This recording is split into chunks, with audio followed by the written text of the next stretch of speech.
Hai guys, perkenalkan namaku Raisan Rodia dari jurusan Ekonomi Syariah UPN Veteran Jakarta. Di sini aku mau ngejelasin sedikit tentang strategi keuangan inklusif dan juga produk keuangan inklusif. Nah, dari pengertiannya ini, keuangan inklusif adalah kondisi ketika setiap lapisan masyarakat dapat mengakses layanan keuangan formal yang itu gunanya untuk meningkatkan kesejahteraan masyarakat. Nah, di sini strategi nasional kita ini ada 6 pilar. Yang pertama ini ada edukasi keuangan. Peningkatan pemahaman atau pengetahuan masyarakat dan kesadaran mengenai produk dan jasa keuangan. Bisa itu resiko dari jasa keuangan itu sendiri ataupun cara mengelola keuangan.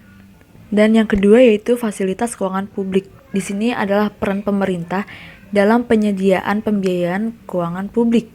Yang ketiga ada pemetaan informasi masyarakat, yang dimana di sini ada peningkatan kapabilitas dari masyarakat itu sendiri.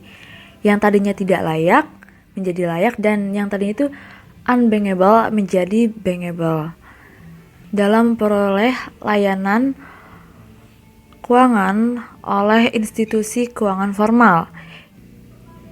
Yang keempat ada kebijakan atau peraturan pendukung. Di sini kebijakan pendukung itu dari pemerintah ataupun Bank Indonesia. Nah, gunanya ini untuk meningkatkan akses layanan jasa keuangan.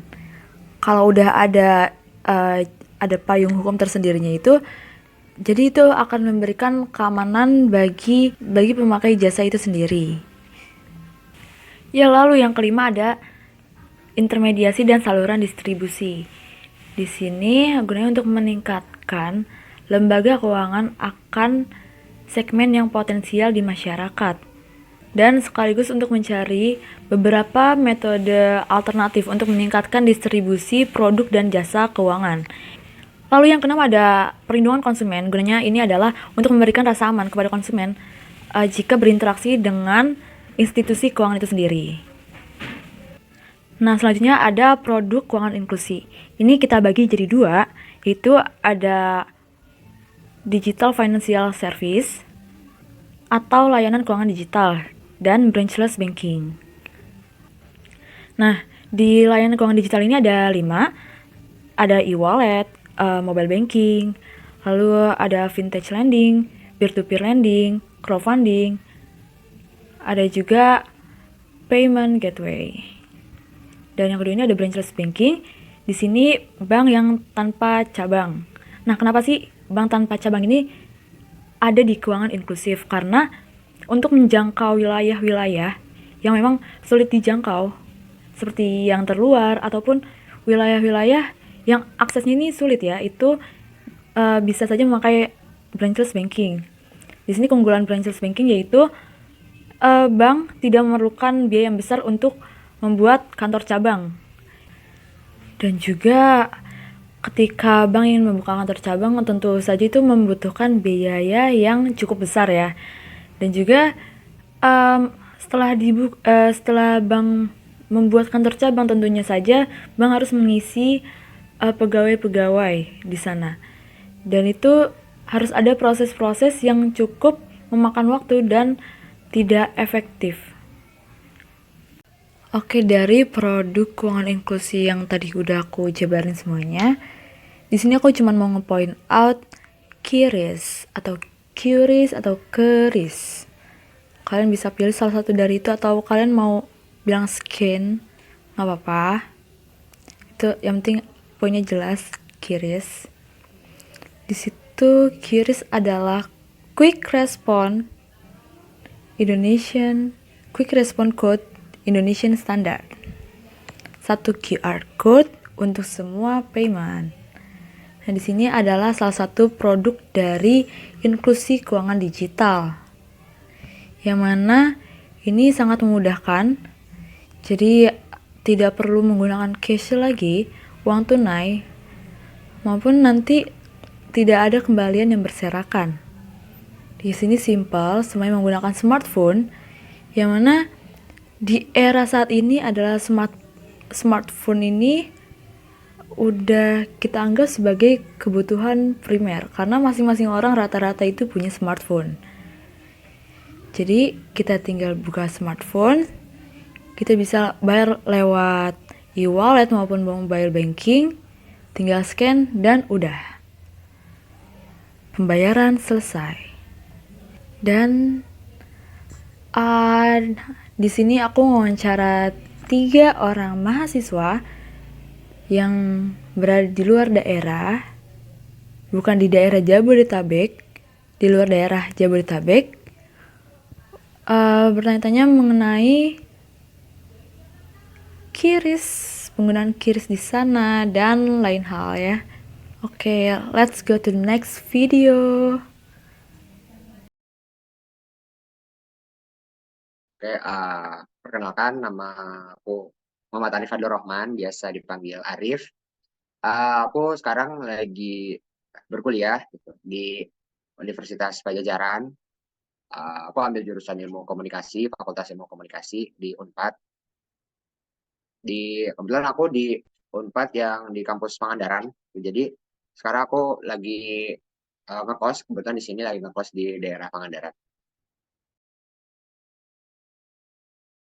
Kalau dari segi transaksi ada karena ya kebetulan kan kalau kan dulu kan eh, tinggal lahir dan besar di Jakarta gitu, dan sekarang kuliah kan di Pangandaran.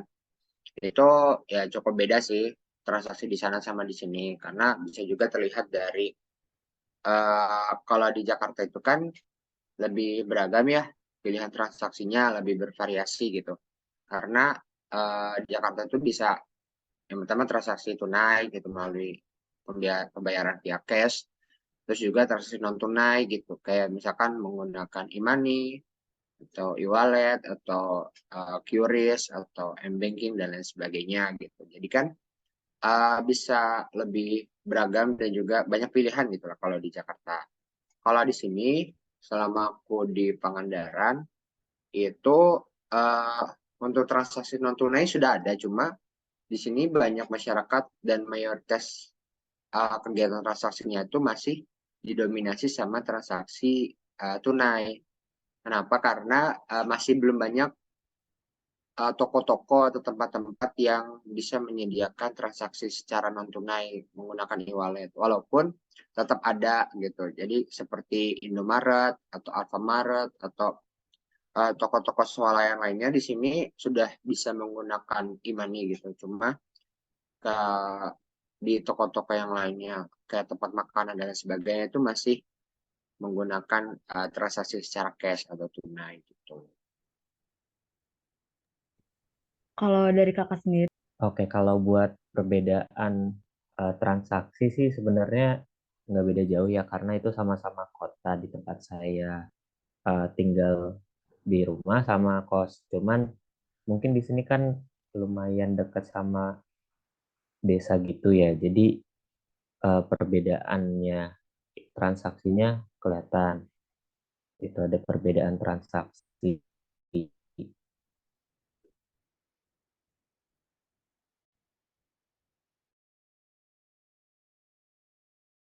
Saya lebih apa ya, lebih sukanya yang transaksi non tunai sih, karena eh, aku kan juga yang pas di Jakarta juga kan punya saldo di beberapa e-money juga atau e-wallet juga gitu. Jadi lebih merasakan apa ya, lebih merasakan lebih efektif lah gitu kalau misalkan menggunakan transaksi non tunai, karena nggak aku tuh nggak selamanya kadang megang uang cash gitu. Kadang kan kalau megang uang cash kan harus kayak ngambil dulu, terus juga harus stay di dompet. Nah, aku nggak selalu ada stay uang gitu di dompet.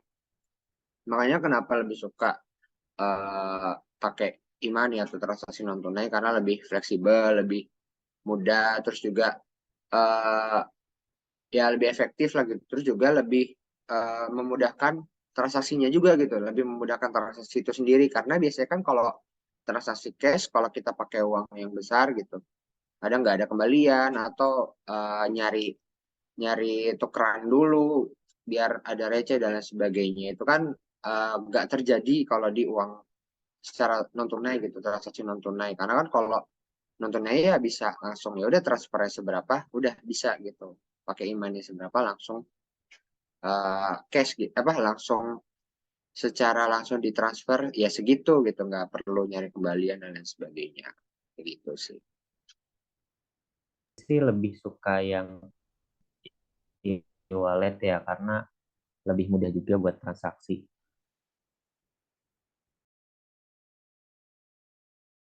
Oke, kalau buat kelebihannya sendiri sih yang pasti yang pertama ya lebih mudah buat bayar bayar kan tinggal scan aja pakai barcode. Terus juga nggak perlu bawa dompet yang uang tunai, jadi tinggal pakai handphone aja udah bisa langsung bertransaksi gitu sih.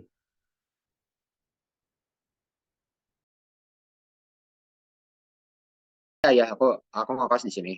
Kalau bicara masalah hemat itu, kalau dari aku pribadi, kebetulan udah eh, menggunakan apa ya? Aku rasa ya nggak sehemat itu juga sih. Cuma aku rasa aku udah mulai bisa memanage keuangan juga gitu, karena kalau kan ditransfer uang itu kan per bulan ya. Gitu. Nah, dari per bulan itu biasanya aku nggak asal kayak oh beli beli sana beli sini gitu. Nanti di akhirnya malah ujungnya cuma minum proma gitu kan, biasanya banyak kayak gitu kan. Kalau aku tuh biasanya kalau dari transfer aku langsung alokasiin, kayak aku tuh punya data biasanya, dan dana uang itu harus kemana-mana aja, kayak misalkan dana untuk makan selama sebulan, per hari per pekan gitu udah aku alokasiin segini, terus kalau untuk biaya kuliah segini, terus untuk bensin, untuk servis motor atau untuk biaya-biaya tak terduga gitu-gitu udah aku alokasiin semua gitu. Jadi oh ditabung juga harus ada gitu. Jadi terlepas dari transaksinya mau pakai tunai atau non tunai, menurut aku sebenarnya kalau untuk hemat itu ya dari manajemen uang itu sih. Jadi harus ada gitu. Sebelum uang itu dipakai kemana-mana, kalau emang mau hemat, ya harus ada disiapin untuk tabung berapa, untuk biaya-biaya yang tak terduga itu berapa gitu. Terus juga kan di sini di Pangandaran tuh nggak kayak di kota ya, nggak kayak di Jakarta gitu. Kalau Jakarta kan harganya terbilang cukup tinggi. Kalau di sini kan ya relatif lebih terjangkau lah gitu, karena uh, masih belum terlalu banyak masyarakat tuh masih belum terlalu heterogen gitu loh. Jadi di sini masih kebanyakan juga kan mahasiswa sama keluarga sekitar, jadi masih cukup terjangkau sih gitu. Buat hemat sendiri sebenarnya agak susah ya karena semakin mudah bertransaksi juga makin mudah uang keluar ya. Mungkin kalau dari pribadi sendiri sih lebih ke nentuin skala prioritas aja sih. Jadi benar-benar eh, memenuhi dulu kebutuhan primernya. Baru nanti kalau ada sisa bisa ke kebutuhan sekunder yang penting-penting juga. Oke Kak, terima kasih ya Kak ya atas kerjasamanya. Oke, sama-sama.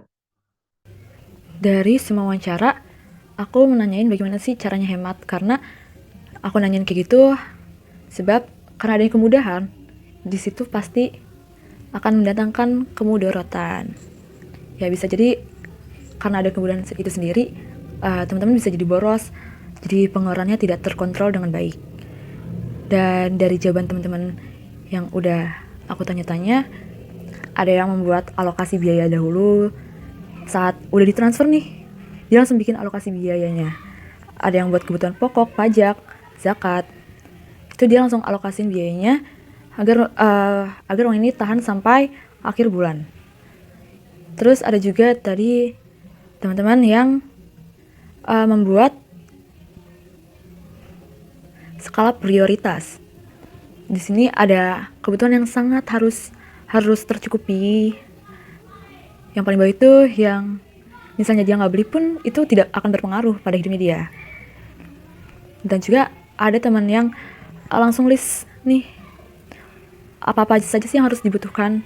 Jadi kalau udah ada uang masuk, dia langsung beli-beli yang menurut dia itu yang paling dibutuhkan. Itu juga bagus. Sebenarnya dari kemudahan bertransaksi saat ini, kemudaratan itu datangnya dari diri masing-masing, karena masing-masing orang ini berbeda menyikapi kemudahan, dan diharapkan dengan adanya edukasi, kemudahan ini dapat dipergunakan semakin bijak. Dari jawaban teman-teman yang tadi udah aku wawancara, disitu aku nanya bagaimana sih caranya berhemat di saat kemudahan ini ada gitu loh. Dari kamu tinggal scan aja, itu termasuk udah kemudahan yang itu bisa kita salahgunakan nih. Itu boros ya, sifat boros. Dan di sini karena berkaitan dengan ekonomi Islam, kemudahan itu bisa saja mendatangkan kemudaratan. Itu boros. Di sini teman-teman yang tadi udah wawancara, ada yang buat alokasi, ada yang buat skala prioritas. Jadi mereka mengusahakan agar dana-dana yang mereka peroleh ini tepat pada sasarannya. Sehingga saat nanti akhir bulan ataupun belum ada transferan nih, dana itu masih ada ataupun tercukupi. Kemudahan dari keuangan inklusif ini sendiri dapat kita sikapi secara bijak sehingga kemudaratan ini dapat kita hindari. Nah, contohnya yang tadi kita bisa berhemat atau penggunaan kemudahan ini dapat kita sikapi secara bijak ya. Dan juga dari teman-teman yang tadi sudah diwawancara, ada juga di daerahnya Mas Arif ya, itu keuangannya masih belum banyak yang digital, mayoritas menggunakan uang tunai. Yang digital juga baru di minimarket tertentu saja. Nah, hal ini juga bisa kita simpulkan bahwa kurang meratanya layanan keuangan digital kita. Tapi kita juga nggak bisa nyalain apapun karena menurut saya transaksi dengan tunai maupun digital ini harus selalu dibarengin karena tidak semua orang dapat beradaptasi dengan keuangan digital. Meskipun zaman sekarang sudah digital, tapi untuk mengedukasinya itu akan membutuhkan waktu yang cukup lama. Lalu siapakah yang bertugas, yang berkewajiban, yang berperan untuk mengedukasi hal tersebut tentang keuangan inklusif? Itu semua orang bisa berperan. Mulai itu dari mahasiswa maupun masyarakat biasa ataupun semuanya. Itu semua bisa berperan dalam menyebarkan edukasi tentang keuangan inklusif. Karena apa? Karena keuangan inklusif ini sendiri dapat mempermudah dan kalau kita menyebarkan ilmu yang dapat mempermudah, itu akan balik lagi ke kitanya dapat dipermudah juga. Gitu. Lalu dari wawancara bersama Mas Hanif tadi, dapat kita ketahui bahwa mungkin penyebaran layanan keuangan digital yang paling banyak itu adalah di pusat kota. Namun akan terjadi perbedaan yang cukup signifikan dari pusat kota dengan desa-desa yang ada di pinggir-pinggirnya. Pemerataan ini harus kita atasi untuk mendorong pemerataan keuangan inklusif. Oke, teman-teman, terima kasih atas perhatiannya ke video aku. Thank you for watching. See you on the next video. Jangan lupa pencet like, comment, and subscribe. Nyalakan lonceng aja, nggak apa-apa. Serius, nggak apa-apa. Okay. See you guys. Bye.